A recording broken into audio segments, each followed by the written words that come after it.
Good afternoon and good morning, everyone, and welcome to today's IGB webinar titled The Evolution of Sportsbook Marketing, and it's sponsored today by Catena Media.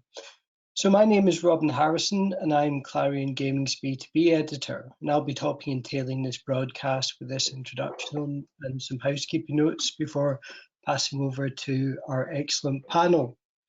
Now, today's webinar asks a simple question, really. What have operators learned from just under 3 years of marketing sports betting to a US customer base? And how are they then applying those lessons to their future acquisition strategies? And I should mention this coincidentally acts as a precursor to the launch of our new ICE 365 content series, which is going to kick off in earnest next week with the tech futures focused, before shifting to sports betting covering a weekend, covering the US and Europe later in the month. So keep an eye out for more on that. Now, the housekeeping notes. So this session will be recorded. So if you'd like to share, listen again, or recommend it to someone, you can do so easily. We're also going to be taking questions. So if you look in the GoToWebinar box at the corner of your screen, there's an option to write in anything you'd like to put to our panel. So if there's something you've always wanted to know but were too afraid to ask away. And now, without any further ado, I'd like to hand over to our panel. So to our moderator, Brendan, over to you. Robin, thanks for first and foremost allowing me the privilege to moderate today's session on US sportsbooks and marketing.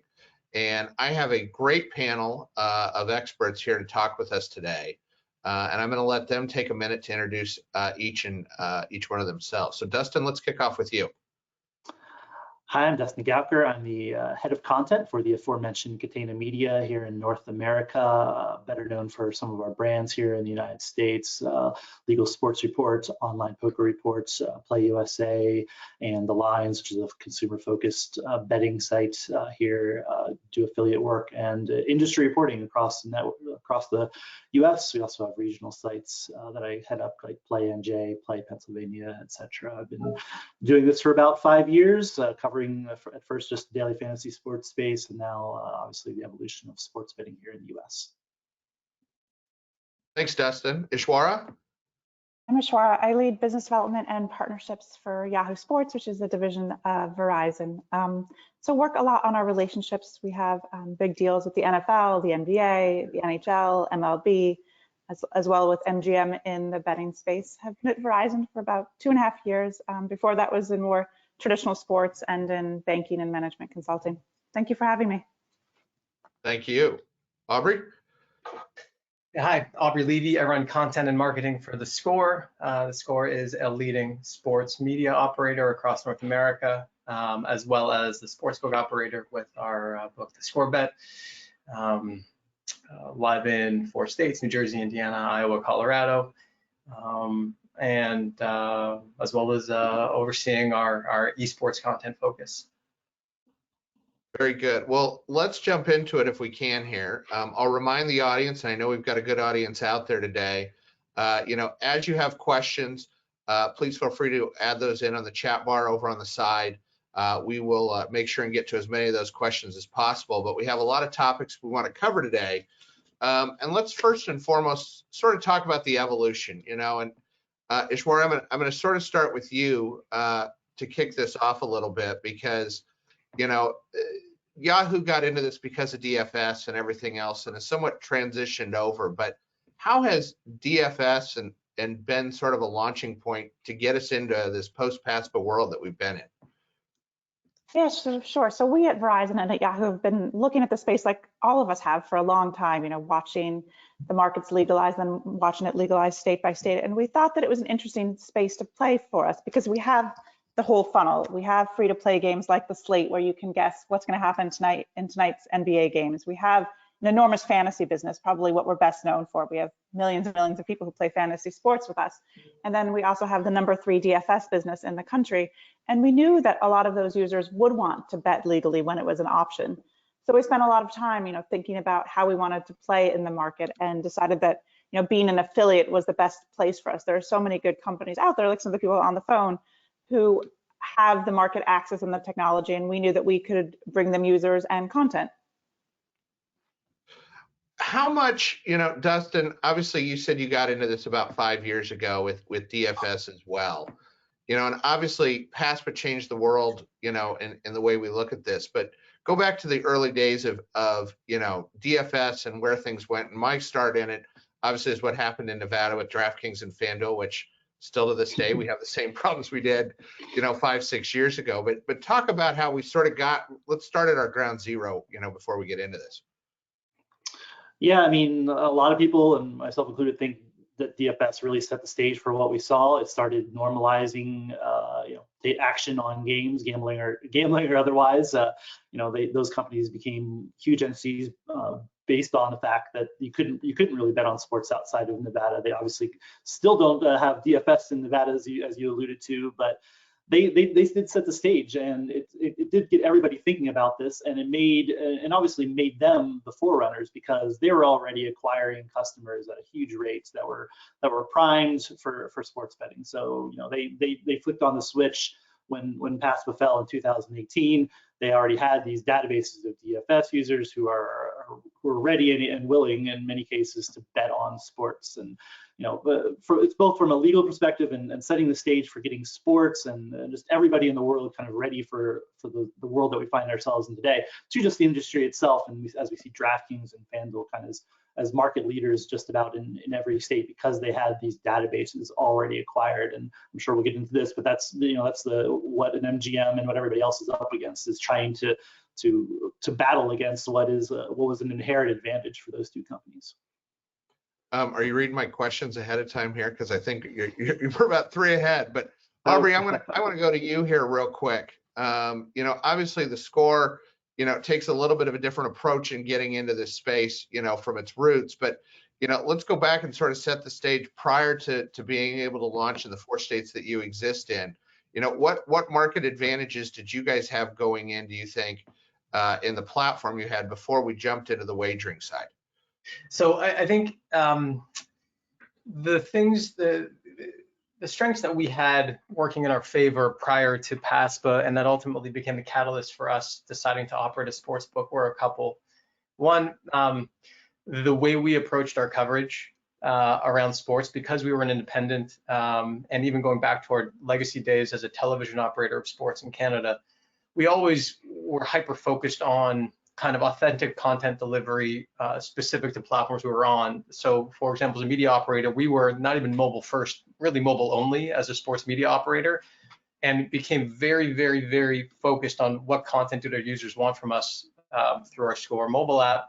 And what we knew from the outset was they wanted betting content, which meant we included lines in our box scores and betting editorial, and we covered it in a way that I think intuitively built up for us a bet intending audience. Now, we weren't ever transacting with that audience, and to Dustin's point, guys like DraftKings and FanDuel had built up a very transactional business around DFS that they've then since poured over to betting. But for us, we knew that we had high bet intent amongst a very large and addressable audience. And the second piece is how we built our position in media, which was all product led.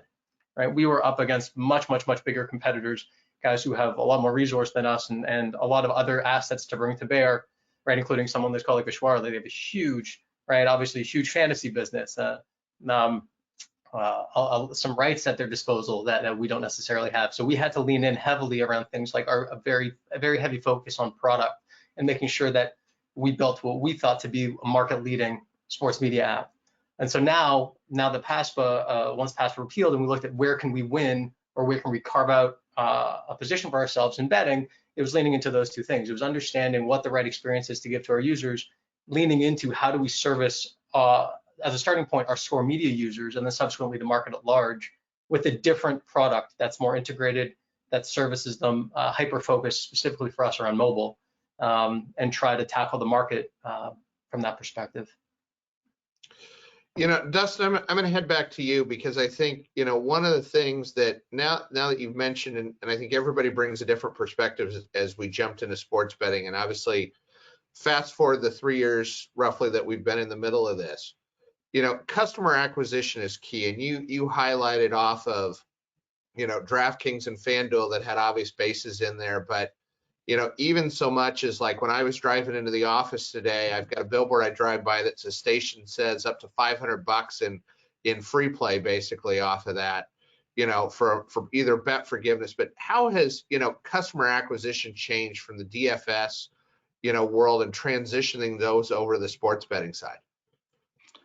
I mean, at the top level, maybe it hasn't changed a ton. It's throwing a lot of money at the problem. It's that's what DraftKings and FanDuel did in DFS days. That's what they do now. They throw absorbent amounts of money at the problem, and in terms of digital and linear media, you see an MGM has, they started off not doing this, and they've grown their partnerships both with Yahoo and just out externally to the point where they are throwing a lot of money at this problem as well. That's the key part of this in customer acquisition. And I'd say also, I mean, I don't know if we've seen it change a ton. I mean, from DFS to sportsbook. I mean, DraftKings and FanDuel constantly are doing, customer retention and customer acquisition offers to get people in the door, and that's been the model that has been successful early days of sportsbook, is to have flashy bonuses to get people in the door, to if they lapse, to continue to give them other reasons to stay on the product. So. Then you're right. Even in Nevada, I think it's wild to see that Nevada has even adopted some of this. You actually see some promotions at like a William Hill or elsewhere. Same thing, and you see the early days of these markets here. You see flashy $1,000 risk-free bets or deposits or what have you. And these are I'd say they're off. When you look at them, you're like, oh man, this is a great way to start, especially in. You collect all of them, like Michigan just launched with 10 sportsbooks. You can get all of these. You have access to thousands of dollars in either risk-free or deposit bonuses, and it's been interesting to see. There's certainly more to come, but this is throwing money at the problem and flashy bonuses has definitely been the top two ways that sportsbooks have been leveraging this early days in the U.S.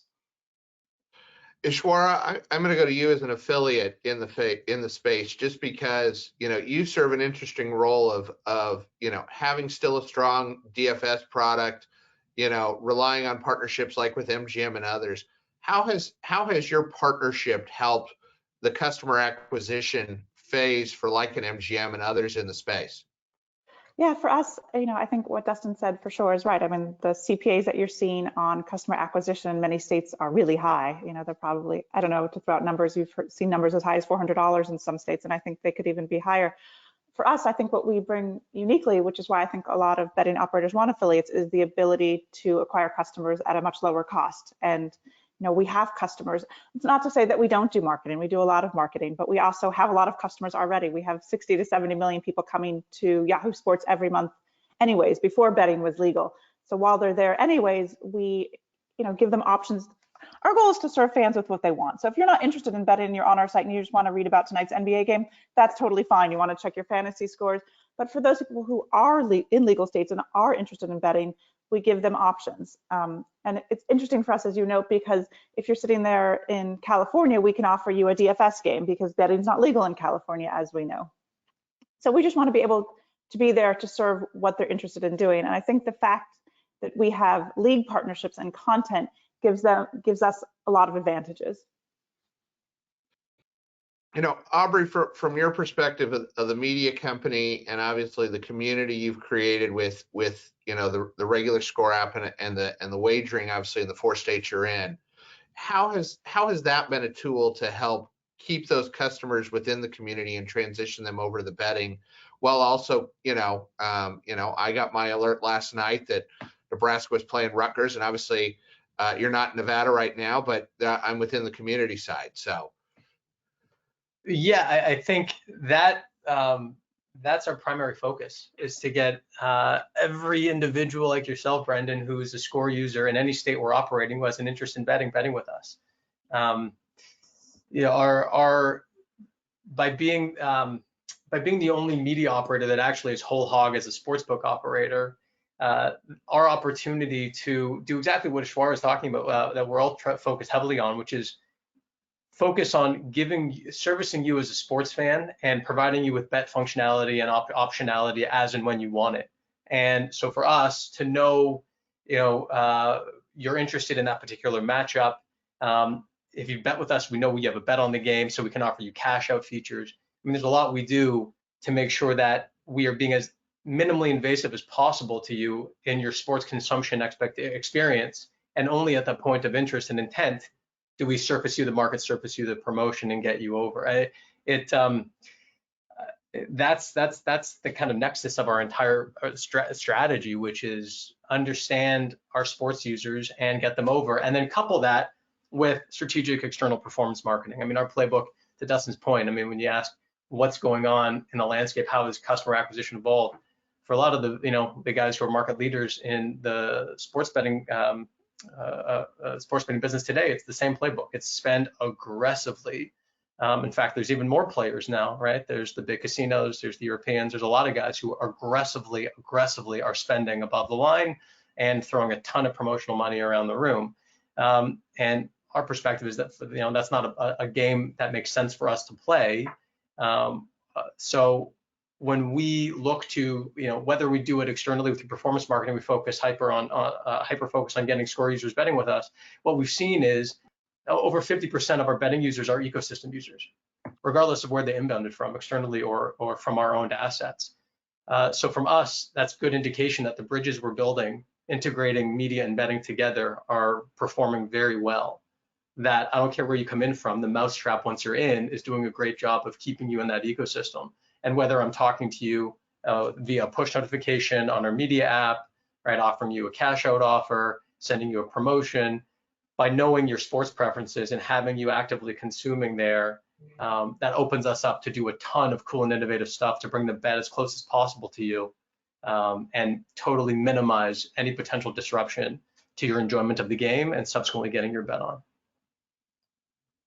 Ishwar, I'm going to go back to you because I want to switch over to data. And obviously, you guys have a ton of data and understanding your players, and whether it's me that jumps on that just wants to read an article about an NBA game, as you mentioned, or something else. But they say data's king. We've been very upfront at GMA in saying that, both in data innovation and the conversation you have with fans. But how has data been driving this process? In moving people over and understanding in those legal jurisdictions how this can transition? Yeah, for sure. First of all, I mean, I do want to say that, data security is really important to Verizon, and making sure that we're doing and serving customers with what they want and not what they don't want is something we take really seriously. But we have a lot of information on our fans that they've given us. We know who their favorite teams are. If they're, playing DFS with us, we know where they live. And we also know who's on their fantasy team. So it enables us to send them notifications such as, hey, did you know, your running back is in the red zone now? Do you want to place a bet on him to, run X number of yards this quarter? That's sort of what makes it fun. I think that's what people enjoy. We've also tried to use some of that data to make it fun and make it social, so that you can know and talk about how your friends are playing and how they're betting and what they're doing, because that's, for us, we think that we're largely going to be focused on a casual audience. I don't think people are coming to Yahoo Sports to make a fortune in betting. They're betting on tonight's game. We did research actually a couple weeks ago that showed that people tend to bet on games they were otherwise going to watch, not the other way around. People bet on a game because it's going to make it even more fun to watch a game they're already going to watch. So hopefully you have a customer who's on Yahoo Sports watching a game, and then we can do things to make the game more interesting for them while they're already there. Dustin, I'm going to pop over to you real quick on the data side, just because, obviously, Ishwara talked about Yahoo's perspective, but there's a ton of DFS products out there. There's a ton of free to play. How are those types of apps and games and interactions driving through data to get people over to market them appropriately? I mean, absolutely, huge part for sure. I just wanted to touch on something Ishwara said too, because I just saw FanDuel CEO say something really similar, is that getting people together and socially betting, like that's a little bit of what people are looking for. It's, once you get people in, and again, what Aubrey said too, you get people in, you try to create community. This is kind of the next stage, I think, of where this is going, and hasn't been done effectively across the US. So I wanted to just touch on that quick. But Data, absolutely. The data partnerships, what I see from at the league level with with data providers. The big thing for me is live betting. We know this is a huge part of both. It's already huge in the UK and Europe. It's as an established betting product. It is evolving here. It is already a large part of sports betting. So many people think of sports betting as you put your money down before a game and you watch the game and that's it. That's just really just tipping the surface. And once you get a good app in front of you, you just realize, oh, there's all these options. And creating that data and the intersection with the live betting product, we're still getting there here in the US, but because it's still, the product is not great. There are delays, there are limited markets. All that being said, it is still a huge part of what we're seeing in the early days of the US online states that have betting. So I see data, the biggest thing for me in data is that the live betting product and how that intersects with people and getting that product to a point where it's going to be useful to everyone and always works and has all the markets that everybody wants. Then you create this critical mass of customer retention, and people are more sticky with the product because you have this great option, and that's all powered by data. Aubrey, obviously not wanting to give away all your secret sauces on how you guys use data to drive the customer base and use it in marketing, but can you talk in some of the more big picture things off of how you're using data to drive the business?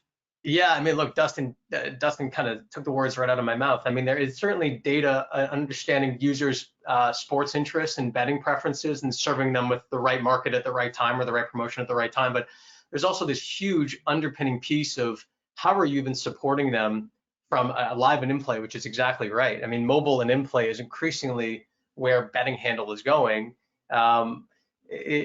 That notion of how are you making sure that you have market availability and no latency is a huge thing to service and solve for, and it's something that's totally under the hood, right? And for a user, it needs to feel totally intuitive, totally seamless. You want to show me the line at any point throughout the game, right? I'm not even just talking about play props. I'm just talking outcome lines that should be available to me to bet at any point through the game. There's very different feeds you have to ingest, process, and service to users, plus your risk and trading around those, right? So we've spent a ton of time making sure that when we integrate live odds into our box scores alongside matchups, that those odds are there available as much as possible certainly in real time, but up and available as much as we can possibly make them available. And so there's a huge amount of work that we have to do under the hood to make that an easy experience for users. So even just from a market availability perspective, that's something that we spend a ton of time and energy doing. And again, service is the end goal of, you shouldn't have to think about it as a user. You should be able to watch the game or follow the game and in real time be given markets, right? And at any point in time, when you are interested in either taking up a market or cashing out of a bet or placing a different bet, it's there and it's dead simple for you to do. So once we had that built in, then the step was, okay, well, how do we then go further down the rabbit hole to make their lives simpler, right? We do things like allow you to build a bet slip right in our media property. And then at the point of transaction, we take you over. So it's a combination of leveraging the data we need to facilitate making the market available, combined with all of the information we know about you as a Score media user, and then marrying those two together to know, okay, Brendan's a fan of Nebraska or Michigan or Penn or whatever collegiate team, or the Saints or the Golden Knights. He's following that game. Maybe he has a bet on, maybe he doesn't, right? I know, is he a first-time bettor or not a first-time bettor? Where in his life cycle is he?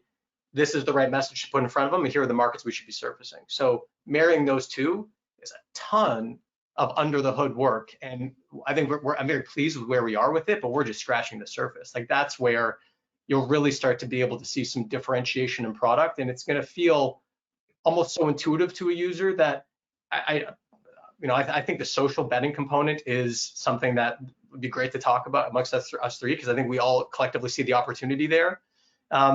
That's net new territory that nobody in the US has captured well or serviced well, and it's a huge opportunity for all of us to address.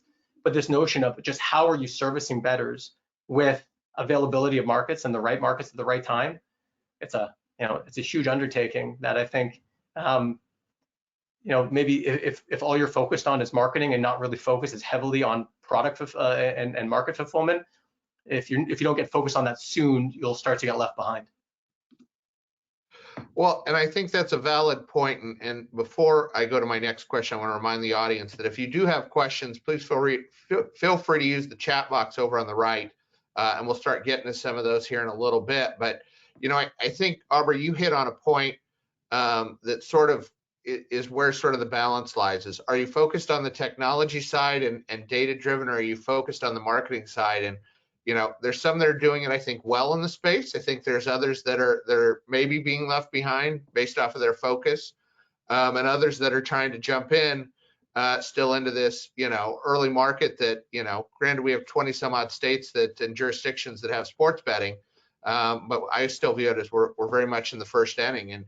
And I'm going to go to Ishwara first on the media side. How has media and content been able to drive this? And obviously you have a perspective from the Yahoo, but we've seen other people, do the deals with, whether it's PointsBet with NBC Sports, or Caesars with ESPN. How has media helped drive that marketing aspect of the business? Yeah, for sure. I mean, we've seen nearly every major media property partner with a betting operator, or in the case of Aubrey, do both, which is really interesting. And I think it's because people want to watch the games they are betting on. You see it all the time in Europe. It's been going on for a long time, and it's just starting to come here. I mean, last week we did a game with the NBA, a BetCast game on Friday night. So it was the same video of the game, but an audio that was focused and announcers that were focused on the lines and what's going on from a bettor's perspective. I think you're going to continue to see the integration of all of the experiences. People want to be in an app where they can do everything they want to do sports related. They can manage their fantasy team, they can check the scores, they can take the schedules, they can get someone's guesses on what's going to happen in tonight's game, they can chat with their friends, they can watch the game with their friends, and they can bet. I think it's going to be a fully integrated experience, and it's going to increasingly customize to what people's preferences are in terms of, I think you'll continue to see different audio feeds, like the mega cast that you see on some of the big games, that people can get exactly what they want. Dustin, how about from your perspective on the media side? I mean, it's even more it's more basic from where I sit, is that there is a huge still education gap. Like, everybody in this call, I'm sure, realizes sports betting is legal in a lot of states, right? But that is not still what is going on in the real world. I still get people in my Twitter mentions or elsewhere, they're like, oh, sports betting is just legal elsewhere. I mean, I had a family member say, oh, I've been betting with my bookie in Minnesota, and that's totally legal for however long. Like that's the education gap that we experience here in the U.S., right? And I don't think it's at all clear to a lot of people that we're still there. It feels like we've been doing this forever, 2.5 years of legal sports betting. That is a small amount of time.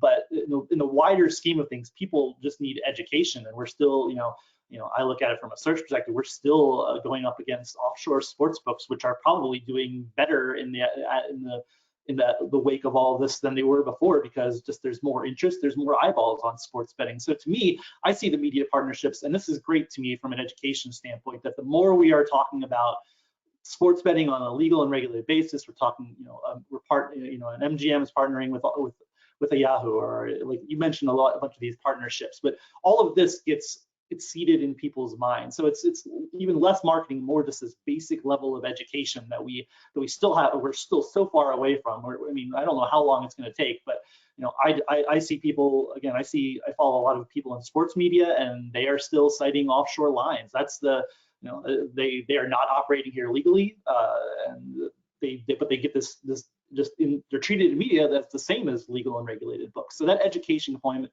that's the tie-in for me, is seeing media and legal and regulated books working together to do that education. And it kind of happens organically out of this and as part of these larger monetary deals. But that's the important thing that I see out of media and sportsbook relationships. Dustin, I think you hit it spot on the education side. And I know obviously anytime any major media outlet lists a line from an offshore book, which I will fail to mention any of them because I don't want to give them free advertising. But I see how the sports betting community sort of, at least amongst all of us, swarms and attacks, as they should, because it's an education process. But, Aubrey, here's a company that you work for that, was in the media business, still is in the media business, just in a different, from television moving over. How has that actually helped you guys drive the business and understanding that customer to market them? Yeah, definitely want to answer that, but I love following with Shwara and Dustin, because like they literally take talking points off of my note sheet here, and like I want to echo a couple points that they made. One, to Dustin's point, and to your point too, Brendan, we are so early innings with sports betting across the U.S. and hopefully at some point, knock on wood, Canada. I saw some data that showed that, notwithstanding the vast amount of marketing spend happening, not even just regionalized in the States, but nationally now across the US, that there is still there's still a huge percentage of people who aren't even aware what the regulations are for sports betting in their own states. So what that means to me is that largely the people still today being serviced and talked to are that initial group of bettors who are sophisticated bettors, know what they want to bet and how they want to bet it, and now they're just looking for a better promotion or an easier way from a payments perspective from offshore to do it. Which is crazy to think about, that notwithstanding all of this spend, we are still so nascent in the education part of this process. And I think that speaks to a couple things. One, in my opinion, I'm obviously biased on this, but brand marketing alone is not servicing that. And part of that to me is because of how some of that marketing is being done, where maybe not so differentiated, maybe not really doing much to educate, just throwing aggressive promotions at people, not really helping inbound them or onboard them in an interesting and sophisticated way, just kind of brute force, what I'll call spray and pray marketing. And then two, really figuring out how you leverage those media partnerships in value driving, interesting ways. And I'll totally tip my hat to Shwara and something they're doing at Yahoo with MGM and the NBA, where they're doing interesting things. Like if you sign up for a League Pass subscription, or if you bet on a game, we'll give you a League Pass subscription, right? Things that tie into your fandom, that tie into your consumption, that's not just leveraging them as a distribution channel, that's actually helping make a better experience for you as a bettor, right? So fundamentally, and I know I'm talking kind of Brendan roundabout to your question about what our learnings were, but our learnings are fundamentally this: nobody bets, in our opinion, in isolation. Betting is not an isolated transaction separate and apart from your sports experience. You bet as a component of your sports fandom for the vast majority of bettors. So the job that we have to do as the media companies and as the sportsbook operators is understand what the hell that fandom means for you, and then figure out ways to get you inbounding into betting in a way that's friendly and additive to that, and not just isolated and transactional. And so the more you can do to find betting hooks into media consumption patterns and consumption behaviors, and the more you can be sophisticated with how you're talking to your users, the better. And so for us, we've taken the position that product will drive that heavily. Right? I'm the marketing and content guy in a very product-led organization. So it's understanding what our 4 to 5 million app users and 100+ million people across social that we touch, what they are looking for out of those betting options, putting it in front of them when interesting to them, and then if not relevant, don't script their experience as a sports fan. And then what we all have to get to is starting to make it a lot more friendly and familiar, right? Education is not just about explaining what's available and how, but how are you surfacing it, right? For some people, a -110 is incredibly intimidating for a nascent new bettor, right? It moves around all the time, right? What's a teaser? And you can create tutorial and educational information, that's fine. But going further to understanding the type of bettor they are and then putting the type of betting option in front of them is where this is really going to be serviced. One thing I want to hit on that you talked about was the marketing dollars. I'll use the term that you use of being sprayed across the industry.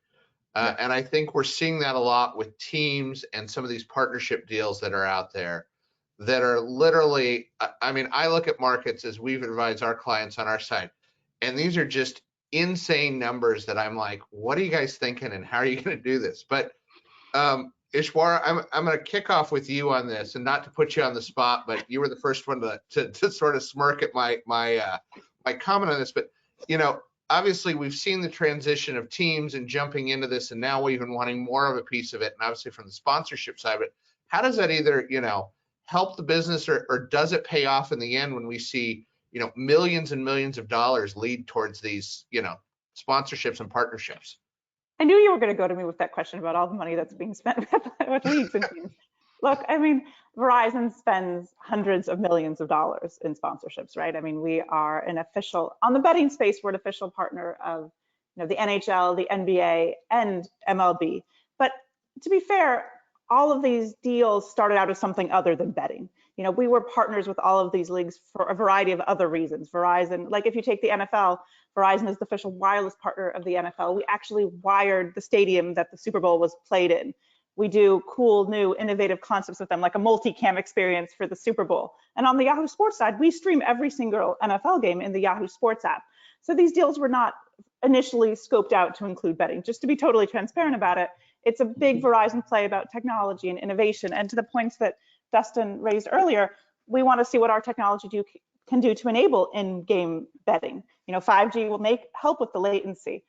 But for us, a big part of what makes Verizon unique is our belief that doing these deals with the leagues can make a difference and can make it a unique experience. I mean, I think nothing compares to the live games we have. We have, you know, NBA League Pass games, we have live NFL games, we have a ton of highlights, and we can use their marks and IP. And for us, it just makes it a complete experience for a fan. I mean, fans want to know what happened in last night's game. What were the highlights of last night's games? How did my fantasy team do? It makes it a rich and fun experience for fans to have highlights and content. It is Dustin, expensive, though. There is no doubt. So. Yeah, Dustin, I'm gonna kick it to you as somebody that, you know, obviously follows this across the country. And, you know, I think, you know, Ishwara highlights the point that, hey, they were already in the business. They had the partnership with the NFL. It just is enhancing it, you know, but teams and leagues are now looking at it going, hey, I've got a new revenue category here. Not that I just might make on the side if there's a deal attached with data, if there's a deal attached with, you know, a sponsorship, but you know, how are they looking at it? Even if it's, you know, hey, I want you to build out my sports book or my lounge in my facility, depending on how that is. How's that changed the game over the last 3 years?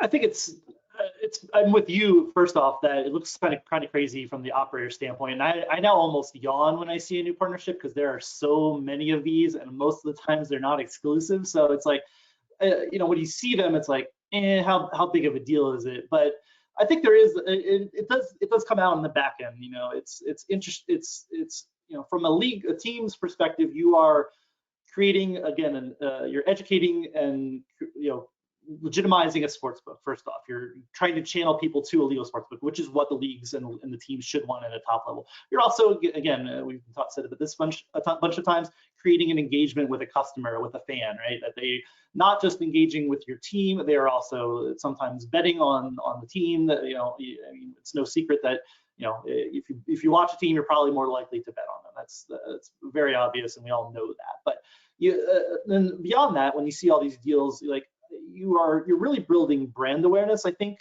I'm with you that I don't see, like, are you getting a dollar to dollar ROI out of doing a partner as an operator doing a partnership with a team? I doubt that. But you are getting, you know, just inherent brand building and sticking in people's heads. You know, anywhere where I could tell you this, I have people that work for us in lots of states with legal sports betting, just across places that have legalized it. I can tell you that all of them get bombarded with all of these, with ads about all of these. And you can even you don't even have to be in a state to do it. You can be watching just NBA games. You'll see FanDuel in the background of a FanDuel of a game, of an NBA game that's may or may not be in a legal sports betting market, and could just be for DFS. You also, you know, I'm from Pennsylvania. I watch Phillies and Sixers games. You'll see DraftKings live reads. You'll see a stat sponsored by PointsBet. You'll see, you get bombarded with this, and, you know, that can maybe get old, but at the same time, it just reinforces legal sports betting. And then from the team side, yeah, it's, you know, for them, engagement, and it's also just money. You know, it was obviously a weird year for sports last year. You have this category where you can, it's additive revenue. Why not have a handful of sports betting partnerships? I would probably try to make them exclusive, although I know that's probably limiting revenue, but it's a bigger deal, I think, if there's exclusivity there. But you know, I'm not the one being paid to make those decisions, either for the operator or for the sport, for the teams. We'd all like a cut of it, though, I'm sure. Sure. Aubrey, from your perspective, obviously as an operator in the space, you know, how do you see, you know, these teams and leagues that are coming to you and other operators saying, hey, you know, we want to jump into a multi-million-dollar, you know, lengthy deal, and as Dustin mentioned, some of them are exclusive, some of them aren't. Obviously, the exclusive ones you're going to pay more for along the way. But what's that look like from an operator's perspective in the space? I mean, look, as a starting point, there is certainly value in being in partnership with the leagues and teams, without question, right? We're a partner of the NBA, partner of MLB. There is, without question, an association there that's beneficial, and assets and access that is to the benefit of the book. Specifically, once you start to look at some of these more pure sponsorship marketing opportunities around teams, we haven't done one really yet. And I've seen almost everyone in the states we're in, and even states we're not in, because it's such a frothy market that as soon as it seems like a bill gets proposed in the state, every team, every salesperson on every team gets their deck together and they start firing it out, right? I'll give you an anecdote, which I think speaks to something that Dustin mentioned. I won't mention what team it was, but I brought out to being courted for sponsorship at a team, and I was sitting there, and this was obviously pre-pandemic, and we were watching some of the marketing assets. And I watched the branding on the lower LED roll from one sports book into another sports book. And I turned to the sales rep, I said, that's got to be an accident, right? Like, I can't imagine any partner manager would be happy with that level of brand association or that level of undifferentiated association. And the answer kind of got back, was like, yeah, sort of, right? The reality is there's a lot of money to be made for teams. And so for the teams, why not? Absolutely do it. I think what we're finally starting to get to is teams are now starting to contemplate, okay, yes, we get it. There's a big check there from a partner, and whether it's 5 partners or a single partner. But these are largely commoditized, and it doesn't seem like there's a whole hell of a lot of ROI being generated off of a lot of these sponsorships. How do we do things differently and more interesting?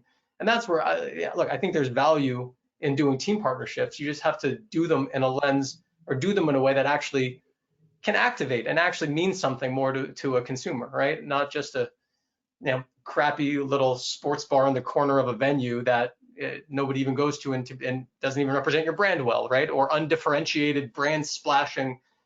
It probably does more for the category than it does for any individual brand, right? If you were to take brand X, take them off of that placement, put brand Y on that placement, to me, that's not a great placement. It's totally interchangeable. So this is certainly coming from the guy who's the least participating in these big brand kind of activations.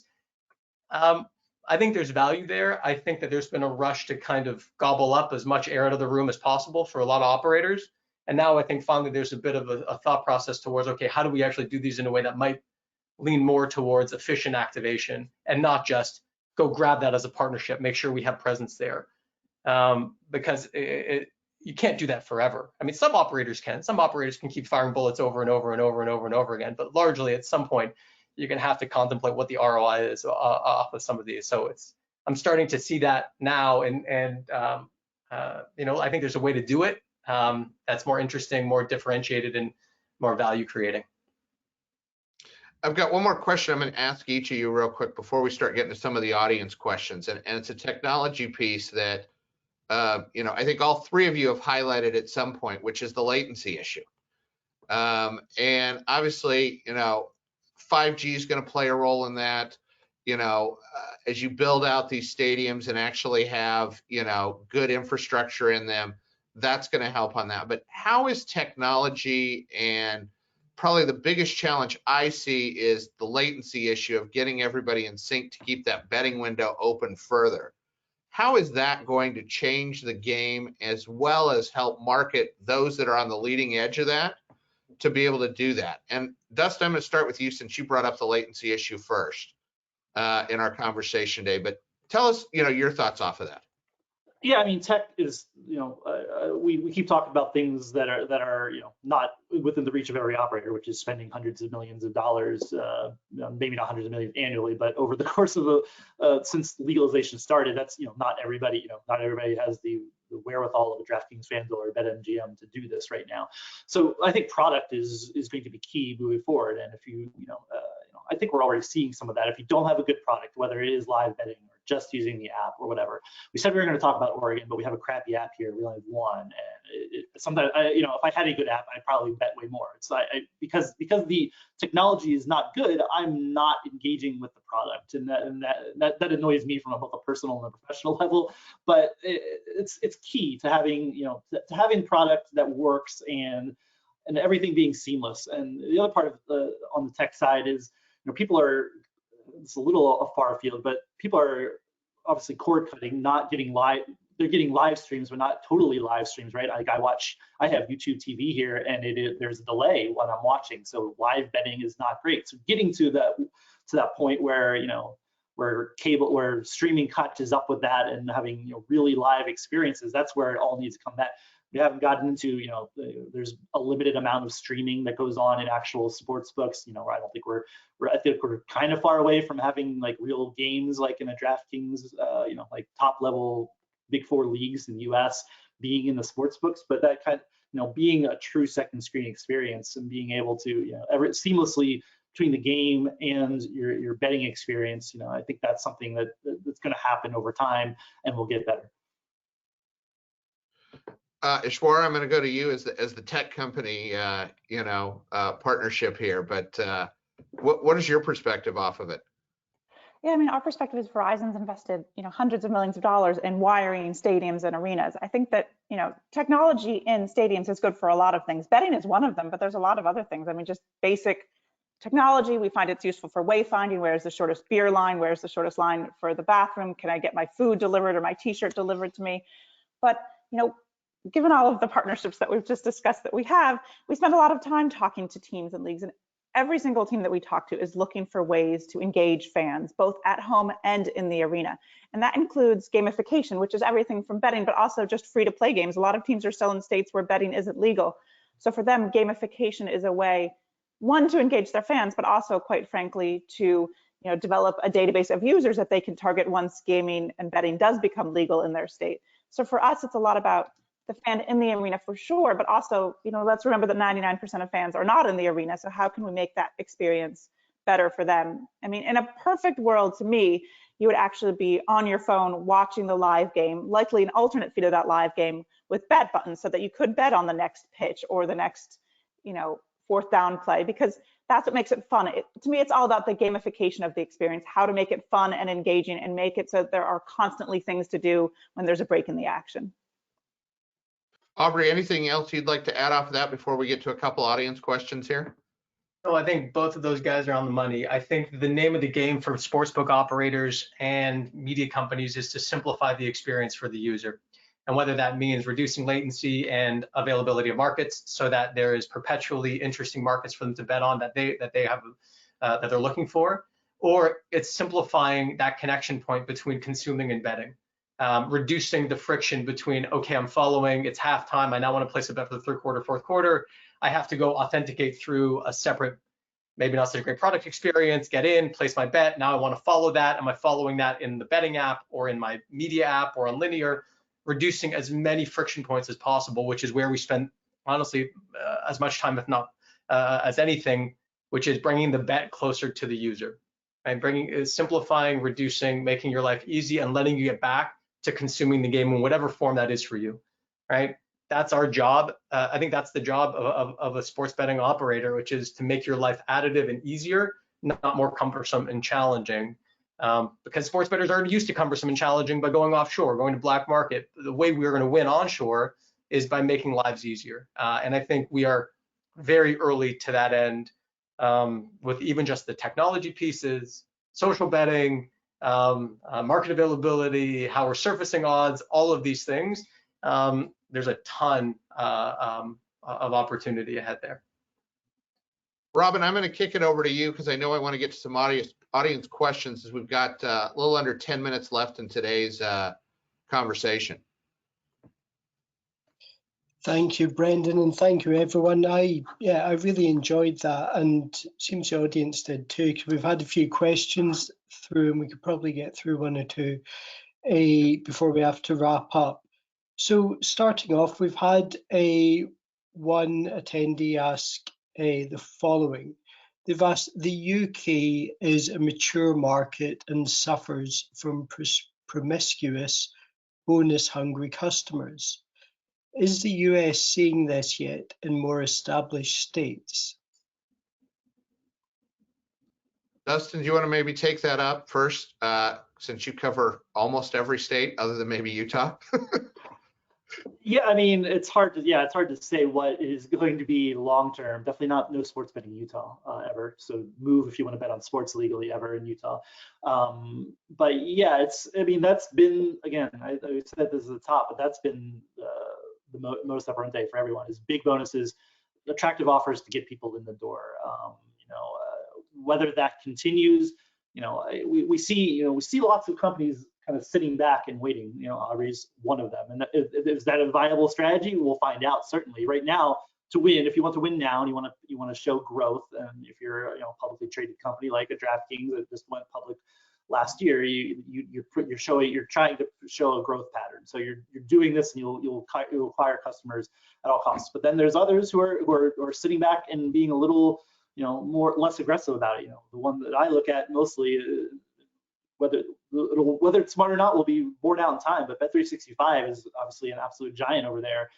Is really only in New Jersey for sportsbook and casino, and is really just kind of biding its time. It's going to it is not being aggressive about getting into states. It is not aggressively marketing bonuses and just spending tons of money. It is waiting, and whether that's where I say where are we in 5-10 years? Is it a Bet365 swoops in later, or any of the other not operators that are not tier 1, tier 2? What are they doing, and how will the market look like then? And do you need you probably still need the bonuses at the beginning just to attract people into again, all goes in education. It's all holistic, I think, but you're gonna see an evolution. I don't think I'm not quite worried about I mean, I'm worried about us following UK in lots of ways, in responsible gambling and excessive advertising. I think we may already be there, just doing things that are probably not conducive to a regulated market. But I think a little too early to say that. But we do see divergent ways, even with a big company like 365, and how they're approaching the market. Ishwara, Aubrey, anything else you'd like to add from that perspective? Back to Robin's question. Yeah, I mean, sure. I'll follow up on that. I mean, I think that's very correct. I mean, the UK is an incredibly promiscuous market, and I think that there is that risk in the US that if this turns into a market where it is totally just overrun and dominated by loud brand marketing and loud aggressive promotion, it's a race to the bottom, right? It's who's going to promo you more. And just bounce around users back and forth. And that's why, to Dustin's point, we're not waiting. We're just not engaging on that specific component of the business, which is loud brand marketing. We're not engaging there because we don't think that that's a sustainable play, and we don't think that at the end of the day, eventually everybody has to turn the spigot off a little bit. And when you do, maybe not Ashwara, that's true. Maybe for a period of time, there will be a lot, but if you can build it the other way, which is our perspective, which is you build a product ecosystem that is different and that does different things to service the users in a better way, you can always go and pour gasoline on the fire. You can always go up and buy linear broadcast inventory. Maybe there won't be as many team deals available to go through that channel, but you can always push harder, faster into brand. At the end of the day, you have to funnel it into something sustainable. And that sustainability is what we're aiming for, and where you will be able to break away from that promiscuity, because you're never going to get away from activation bonuses. Everyone's going to have to offer it. You're going to, there's across almost every industry that's transactional like this, there's an introduction offer.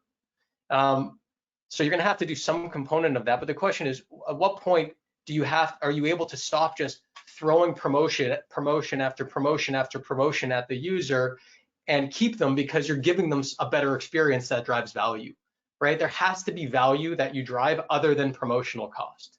So I think today the market is heavily around that. It's big brand marketing, it's big promo cost, and it's repeat promo cost. I think our expectation is that we're building a different effort. I mean, we're certainly not sitting back from a market expansion perspective. We rolled it into 3 new states in the past 5 months. There will be more on the horizon. Hopefully, like I said, Canada's coming. So it's not that we're sitting back to see how the market develops. We just don't want to get into the arms race of who's spending more, because we think that's unless you start to really sustain and support that underneath with different experiences, it's a race to the bottom. And so I'm hopeful that there's enough of us in the U.S. market who are taking different approaches, who are actually trying to build ecosystems that drive value for the user separate and apart from just throwing money at them, that I think will be able to get to a place where you reduce the number of shared wallets on a user's device fairly substantially. Robin, I want to go to you to get one more question, at least from the audience. Thanks, Brendan. Just looking through them, I suppose we'll finish off on a bit more of a tech piece. One of our audience is asking, how close does the panel think the US sports betting industry is to real-time predictive personalization of the kind we see from Netflix or Amazon or Spotify? Who wants to take that? I'll say not terribly close, but I don't know what I mean. Not this year close, but I mean it's coming. Like before too long, I'd say we're there. Ishwara, anything you'd like to add from your perspective? I know you were smiling over there, so. Yeah, I mean, Yahoo across all of our ecosystem. And ecosystem is one of those buzzwords that sort of drives me crazy, but we are trying to personalize the entire experience. I mean, we've used betting promos and mail. To a lot of what Aubrey said about marketing is exactly right. And for us, it's all about, we already have users, so how do we serve them interesting products across sports or finance or news or commerce that's interesting to them? That's increasingly the future of experiences, both in betting and in other applications like mail or Yahoo Finance or stock quotes. Aubrey, anything else from your perspective? No, we'll get there. I think it's like we are doing a ton of work in understanding how do your media preferences and the things you're consuming translate into betting preferences, right? What are those intersections and what are the right triggers? What are the right points? What are the right preferences that show bet intent? And there's just, I mean, look, Netflix has years and years and years of learnings of viewership that power their incredibly robust algorithm. The betting industry is still in a state where most of us are just trying to get as pervasively distributed across the country as we can, right? So it's very early days to that end, but I think that kind of stuff is exactly what's coming, exactly what we're focused on, and we'll start to really lean in and be different. And stuff that a user will, it'll just feel native and intuitive to them, and then when they experience it, they'll be like, oh yeah, that's exactly, like that is so much better for me than if I log on to X sportsbook and I'm not even personalized based on the leagues I've bet on before, right? I've never bet on NBA, but all I'm seeing is NBA markets because there's games on tonight, right? Like that's where it is for most books today, which is so crazy far away from what users are actually looking for. So personalization and real-time betting options is where we're going, and it's going to be, yeah, I don't think it's the next 6 months, but it'll get there. Well, first and foremost, I want to thank the three of you. I know we're unfortunately out of time today. I had a list of other questions, but obviously with the three experts in here, I think we heard a lot and covered a lot of the ground, but obviously there's more out there to be done, and hopefully we can all join ourselves together again in the same format, maybe down the way, and continue the conversation. But before we close out, I want to say, I want to at least acknowledge that it is Problem Gambling Awareness Month. And to make sure that as we're looking at sports betting, that issue is first and foremost this month, as it is with every month as we look at the issue. And thank everybody for their time and attention today. And Robin, I'll let you have some final remarks. Thank you very much, Brendan, and thank you very much, Aubrey, Ishwara, and Dustin. We're just delighted that you guys were happy to take part in this session, so really very much appreciated.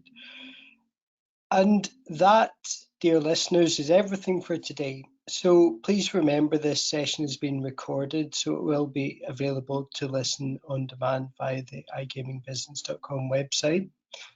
And now I've just got a few thank yous. So first of all, obviously to our fantastic panel, then to Catena Media, this session's sponsor, who made this possible. And then, of course, from Clarion Gaming's ops team, Katie Leslie, who did the technical heavy lifting, and Eva Bakun, our head of content, who led the charge in organising this session. And of course, I'd also like to thank our audience for listening. And we obviously have lots more to come, including a few more webinars on US sports betting dotted throughout the month, including one discussing problem gambling in the US, reflecting the fact that it's Problem Gambling Awareness Month. So please do join us for them. And then finally, the next webinar on the schedule is taking place on the 4th of March. Now, we are running that in partnership with Solytics, and it has the title Retention or Frustration, Avoid Retention Pitfalls with Real-Time Data. So that's at 3 p.m. GMT this Thursday. We hope to see you then. Thanks, everyone. Thank you, guys.